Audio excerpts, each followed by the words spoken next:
عن النبي صلى الله عليه وسلم قال: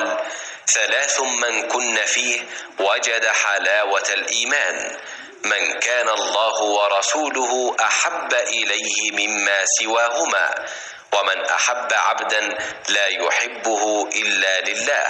ومن يكره أن يعود في الكفر بعد إذ أنقذه الله كما يكره أن يلقى في النار۔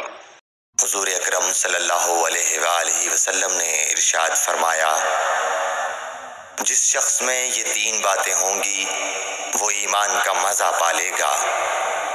ایک یہ کہ وہ شخص جسے اللہ اور اس کا رسول ان کے ماں سوا سے زیادہ عزیز ہوں،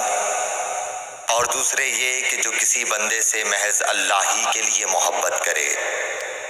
اور تیسری بات یہ کہ جسے اللہ نے کفر سے نجات دی ہو پھر دوبارہ کفر اختیار کرنے کو وہ ایسا برا سمجھے